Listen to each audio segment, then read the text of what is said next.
Assalamualaikum warahmatullahi wabarakatuh.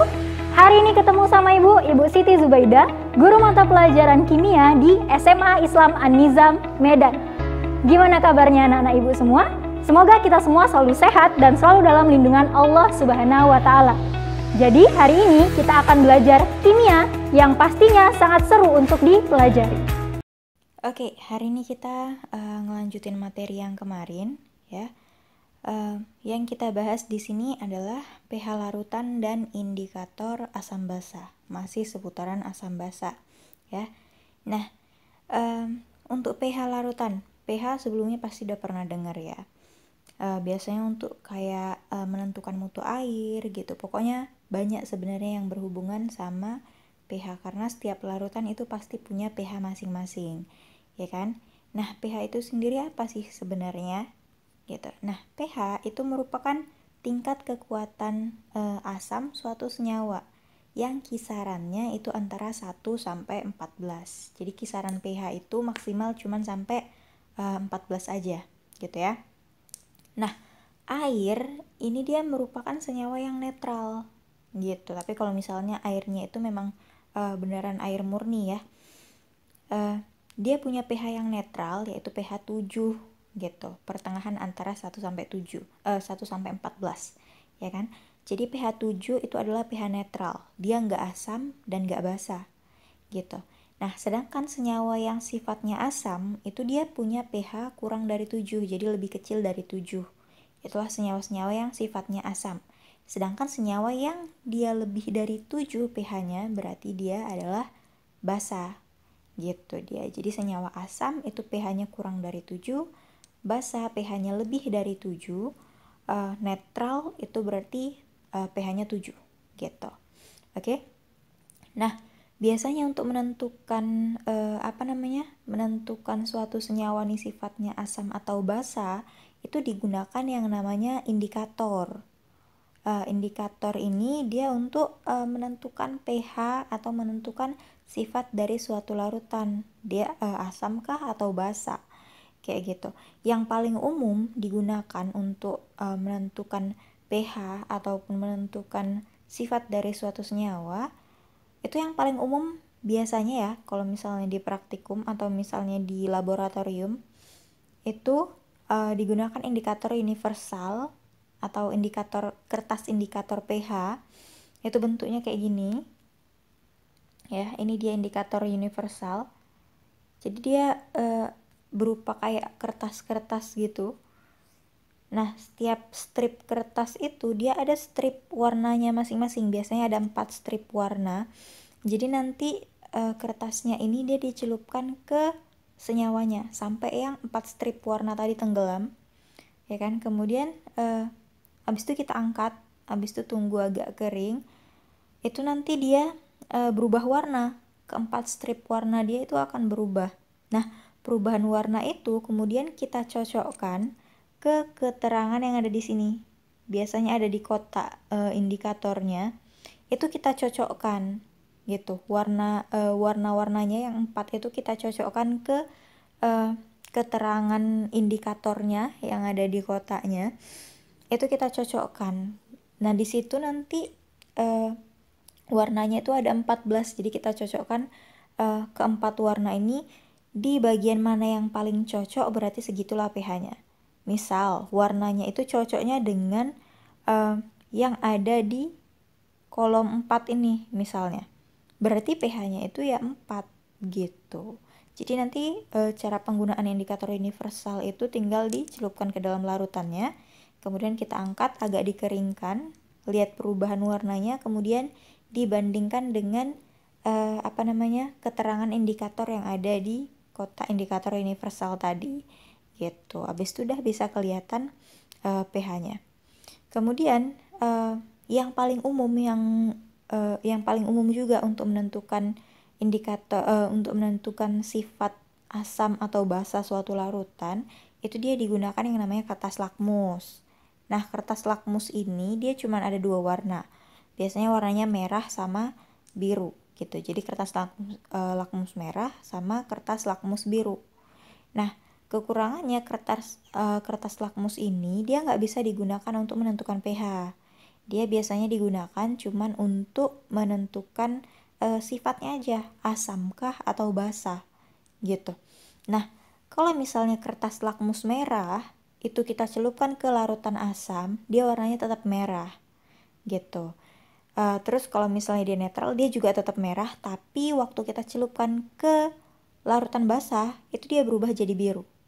Jadi perubahan kertas lakmus merah itu dia kalau misalnya dicelupkan ke larutan yang sifatnya basah, ya, dia berubah jadi biru. Kebalikannya, kalau yang lakmus biru itu perubahannya itu kalau misalnya dia dicelupkannya ke larutan yang asam. Kalau misalnya dia di larutan yang asam, dia berubah jadi merah. Jadi lakmus biru berubah jadi merah di larutan asam, lakmus merah berubah jadi biru di larutan basah. Gitu. Sedangkan kalau misalnya lakmus biru itu kalau misalnya di senyawa yang netral itu dia tetap ya warnanya nggak berubah, sedangkan kalau yang basah ya tetap biru juga gitu. Jadi lakmus merah ini dia digunakan untuk mengindikasi larutan basah karena dia ada perubahan warna di situ, karena dia kalau di basah dia berubah jadi biru. Sedangkan kalau yang lakmus biru ini digunakan untuk mengindikasi larutan asam, karena di larutan asam dia berubah menjadi merah gitu. Oke. Sedangkan kalau di senyawa netral, baik lakmus merah maupun lakmus biru ini nggak terjadi perubahan warna gitu ya. Jadi itu tadi indikator yang paling sering digunakan, yang paling umum digunakan, indikator universal sama kertas lakmus. Cara penggunaannya tinggal dicelupkan aja ke larutan yang mau kita uji senyawa asam atau basanya gitu. Oke. Kemudian di sini kita lihat ada indikator asam basa buatan. Ada banyak ya jenis indikatornya. Di sini juga ada trayek pH-nya. Trayek pH itu dia rentang pH yang bisa diukur oleh si indikator tersebut. Gitu. Nah, di sini masing-masing indikator itu dia cara kita menentukan pH-nya itu dilihat dari perubahan warnanya.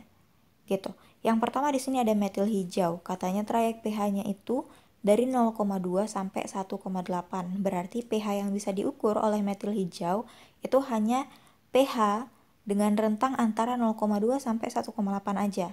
Gitu. Di luar dari itu udah nggak bisa diukur sama si metil hijau. Istilahnya udah nggak valid lah gitu datanya gitu. Oke. Nah, perubahan warnanya itu dari kuning ke biru. Nah, kalau misalnya kita menggunakan metil hijau di larutan yang pH-nya misalnya 0,1. 0,1 itu kan di bawah 0,2 ya. Kurang dari 0,2 ya kan. Berarti warna metil hijau ini dia akan tetap kuning gitu. Jadi sebenarnya warna yang awal ini kuning ke biru, berarti warna awalnya itu kuning. Tapi kalau misalnya udah sampai ke pH maksimumnya, kayak misalnya metil hijau ini, pH maksimumnya yang bisa diukur kan 1,8 ya. Itu dia warnanya jadi biru. Nah, di atas dari 1,8 itu warnanya ya udah biru aja gitu. Nggak berubah ke yang lain-lain gitu. Tapi kalau misalnya pH-nya 0,2 itu masih biru. Terus kalau misalnya dia pH-nya misal 0,8 misalnya kayak gitu. 0,8 itu kan ada di antara 0,2 sama 1,8 ya. Itu warnanya biasanya hijau gitu. Jadi warna antara kuning dan biru gitu. Jadi itu tadi yang metil hijau. Kemudian yang timol biru. Timol biru dia punya trayek pH antara 1,2 sampai 2,8. Warnanya sama, kuning ke biru. Berarti pH kalau misalnya dia digunakan untuk mengindikasi larutan yang pH-nya di bawah 1,2, berarti warnanya itu masih kuning gitu, karena memang warna awalnya itu kan timol biru dia kuning ya, jadi dia masih kuning. Kemudian kalau misalnya digunakan untuk mengukur pH, kalau misalnya digunakan pada larutan yang pH-nya itu di antara 1,2 sampai 2,8, contoh misalnya 2. Kalau misalnya pH 2 ya berarti warnanya itu sekitaran hijau gitu. Oke. Sedangkan kalau misalnya dia pH-nya udah di atas 2,8 atau 2,8 lah misalnya, itu warnanya udah berubah jadi biru gitu. Kalau misalnya dia udah di atas 2,8 ya udah pasti dia warnanya biru gitu kan. Karena sedangkan 2,8 aja dia warnanya biru, apalagi di atas 2,8. Kayak gitu. Kemudian metil oranye itu juga kayak gitu sama. Trayek pH-nya itu antara 3,2 sampai 4,4. Perubahan warnanya dari merah ke kuning. Berarti kalau misalnya dia 3,2 ke bawah itu warnanya masih merah. Kemudian kalau misalnya dari 4 ke atas itu warnanya udah kuning. Berarti kalau di antara 3,2 sampai 4,4 itu warnanya jingga atau orange ya. Kemudian di sini ada etil merah. Di sini dia punya trayek pH antara 4 sampai 5,8. Warnanya itu dari tidak berwarna ke merah. Jadi awalnya itu etil merah ini dia bening ya, nggak ada warnanya. Jadi kalau misalnya dimasukkan ke senyawa atau dimasukkanlah senyawa yang punya pH 4 ke bawah, berarti di bawah 4 atau sampai 4 itu dia warnanya masih masih nggak berwarna, masih bening gitu. Sedangkan kalau misalnya dia udah di atas 5,8 itu warnanya dia jadi merah gitu. Jadi kalau misalnya di antaranya berarti di antara 4 sampai 5,8 itu warnanya agak kayak nila gitu ya. Bukan kayak nila sih. Merah tapi dia agak bening gitu. Oke. Kemudian di sini ada metil ungu, trayeknya itu antara 4,8 sampai 5,4. Warnanya dari ungu sampai hijau gitu. Berarti yang di bawah 4,8 itu warnanya ungu, sedangkan yang di atas 5,4 warnanya hijau. Kemudian ada bromkesol ungu, trayeknya itu dari 5,2 sampai 6,8. Berarti di sini perubahan warnanya dari kuning ke ungu. Berarti yang pH-nya di bawah 5,2 atau 5,2 itu dia warnanya kuning. Kemudian 6,8 ke atas kalau misalnya diukur pada larutan yang pH-nya di atas 6,8 itu warnanya ungu gitu. Kemudian ada bromkesol biru. Di sini pH-nya yang bisa diukur dari 6 sampai 7,6. Perubahan warnanya dari kuning ke biru.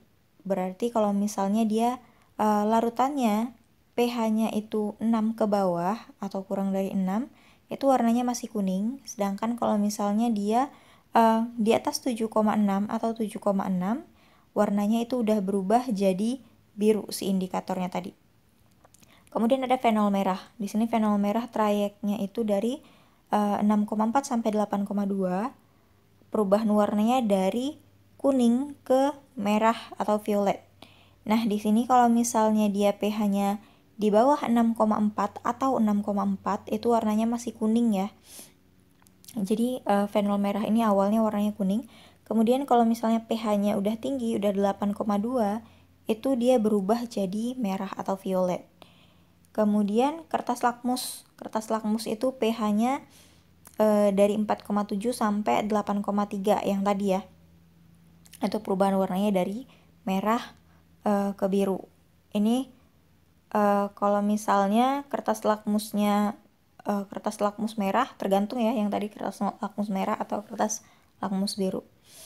Kemudian ada kresol merah. Kresol merah di sini dia punya trayek pH antara 7 sampai 8,8.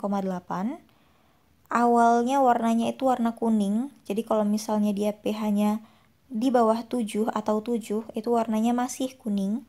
Tapi kalau misalnya udah di atas 8,8 itu warnanya udah berubah jadi merah gitu. Berarti kalau di antara 7 sampai 8,8 itu warnanya masih oranye ya. Kemudian di sini ada timol biru. pH-nya itu dari 8 sampai 9,6. Kemudian di sini perubahan warnanya itu dari kuning ke biru. Berarti kalau misalnya dia timol biru, awalnya itu kan warnanya kuning. Jadi pH-nya kalau misalnya dia di bawah 8, itu warnanya masih kuning. Tapi kalau misalnya pH-nya udah di atas 9,6, warnanya udah berubah jadi biru. Kemudian ada phenolphthalein atau PP. PP ini yang paling sering digunakan di laboratorium biasanya untuk titrasi. Nanti kita juga bakalan ada materi titrasi asam basa. Itu biasanya digunakan PP atau phenolphthalein. Nah, di sini dia punya punya trayek pH antara 8,2 sampai 10, di mana PP ini awalnya nggak berwarna. Jadi kalau misalnya pH-nya 8,2 ke bawah, itu dia masih bening, masih nggak berwarna. Tapi kalau misalnya pH-nya udah 10 atau di atas 10, itu warnanya udah merah muda gitu. Kemudian ada timolphthalein. Timolphthalein ini dia punya trayek pH antara 9,4 sampai 10,6. Sama ya warnanya dengan PP, dia awalnya nggak berwarna, tapi setelah mencapai pH 10,6 ke atas, itu warnanya udah jadi biru gitu. Kemudian ada alizarin kuning. Itu dia trayek pH-nya antara 10,1 sampai 12, dimana awalnya dia warnanya kuning, ya kan? Berarti kalau misalnya pH-nya 10,1 ke bawah, itu dia masih kuning. Tapi kalau misalnya pH-nya udah 12, itu dia warnanya udah berubah jadi merah. Kemudian ada Clayton kuning. Di sini trayeknya itu antara 12,2 sampai 13,2. Dan warna awalnya juga kuning. Berarti kalau misalnya pH-nya masih 12,2 ke bawah, itu warnanya kuning. Tapi kalau misalnya dia udah di atas 13,2, itu warnanya kuning sawo gitu. Jadi kayak gitu ya cara lihat trayek indikator pH. Yang kita lihat itu trayeknya atau rentang pH yang bisa diukurnya. Baru kita lihat perubahan warnanya. Kayak gitu, oke? Untuk lebih gampangnya kita lihat di sini udah ada contoh soal. Di sini udah diketahui ada data indikator, trayek pH, perubahan warna, kemudian ada air limbah yang diukur pH-nya. Ada limbah A sama limbah B gitu. Nah, dari data-data ini kita disuruh menentukan pH dari si limbah A sama limbah B gitu. Sama dari yang limbah A aja dulu. Kita lihat di sini di limbah A, waktu diukur sama kertas lakmus, di mana trayek lakmus ini dari 4,5 sampai 8,3 ya. Kita buat garis bilangan, kayak garis bilangan ya. Ini yang A. Waktu diukur dengan lakmus itu dia trayeknya dari 4,5 sampai 8,3. Kita buat di sini. Di sini misal 4,5. Kemudian di sinilah misalnya 8,3 ya. 8,3. Katanya trayeknya itu kan perubahan warnanya kan dari merah ke biru. Nah, si air limbah A ini waktu diukur dengan lakmus warnanya itu biru gitu. Artinya pH dari si air limbah A ini dia 8,3 atau lebih dari 8,3. Maka arahnya ke sini. Ya kan? Karena kan dia lebih dari 8,3. Ya kan? Nah, kemudian kita lihat di sini yang kedua, waktu diukur dengan metil merah, di sini trayek pH-nya antara 4,2 sampai 6,2. Ya kan, perubahannya dari merah ke kuning. Di sini kita tulis si metil merahnya katanya 4,2, berarti sekitar di sinilah ya, 4,2 sampai 6,2. Kira-kira di sini 6,2. Nah, katanya waktu diukur dengan metil merah ini dia perubahannya warnanya jadi kuning. Kalau kita lihat dari perubahan warna untuk indikatornya kan dia merah ke kuning. Berarti kalau misalnya hasilnya kuning, artinya pH si A ini 6,2 atau lebih dari 6,2, ya kan? Berarti arahnya juga ke sini. Oke. Kemudian yang ketiga diukur dengan bromtimol biru. Nah, kalau misalnya diukur dengan bromtimol biru, itu katanya trayek pH-nya antara 6 sampai 7,6. Antara 6 sampai 7,6. Berarti di sini sekitar 6. Kemudian di sinilah 7,6. 7,6. Perubahannya warnanya dari kuning ke biru. Nah, si A ini warnanya itu biru gitu. Artinya si A ini kan punya pH yang sekitaran 7,6 atau lebih dari 7,6 karena dihasilkannya warnanya biru. Ya kan? Kemudian yang terakhir diukur dengan PP atau phenolphthalein. Di sini katanya trayek pH-nya itu dari 8,3 sampai 10. Berarti di sinilah kita buat 8,3 sampai 10 ini 8,3 udah ada ya. Kemudian di sinilah kita buat misalnya 10. Nah, katanya warnanya itu kan dari tidak berwarna ke merah, ya kan? Nah, si air limbah A ini waktu dimasukkan PP ternyata dia berubah warnanya jadi merah. Berarti artinya si A ini kan dia punya pH yang lebih dari 10 atau 10 ya. 10 ke atas. Ya kan? Berarti kayak ginilah trayek penggambaran pH dari si air limbah A. Nah, cara menentukan pH-nya itu kita lihat irisan dari keempat indikator ini gitu. Nah, kalau kita lihat yang beririsan semuanya itu kan di sini ya.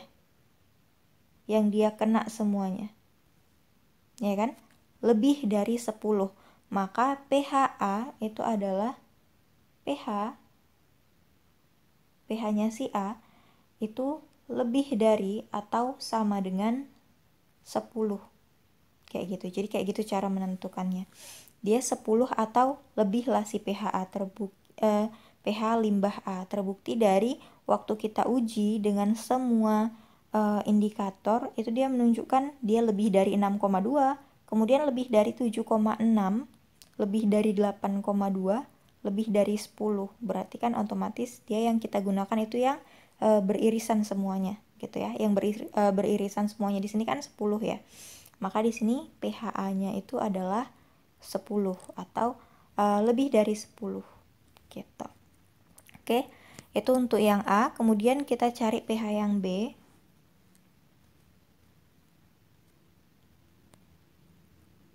Sama ya, caranya kita buat garis bilangannya dulu. Garis bilangan.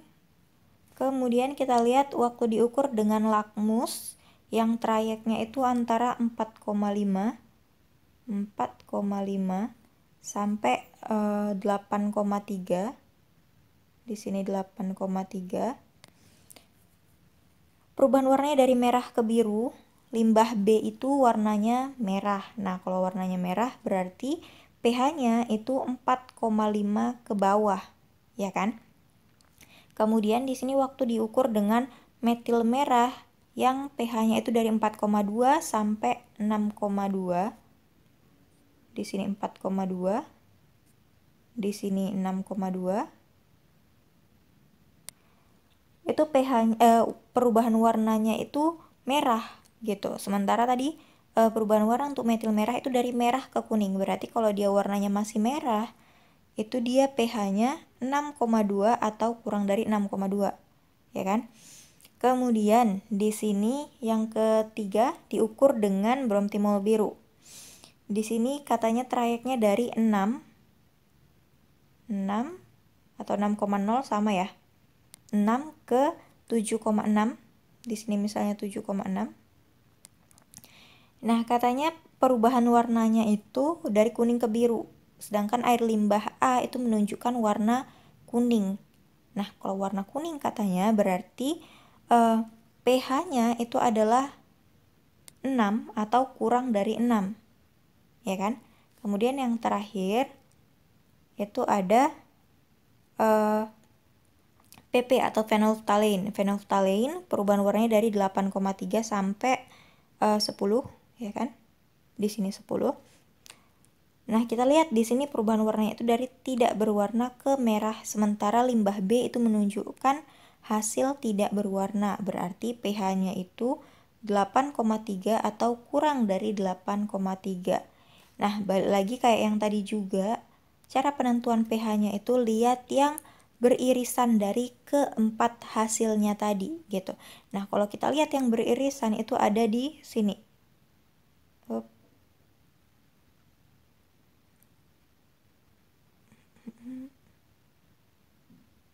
Oh sorry, ini untuk yang metil merah ini bukan 6,2 ya. Kita hapus dulu.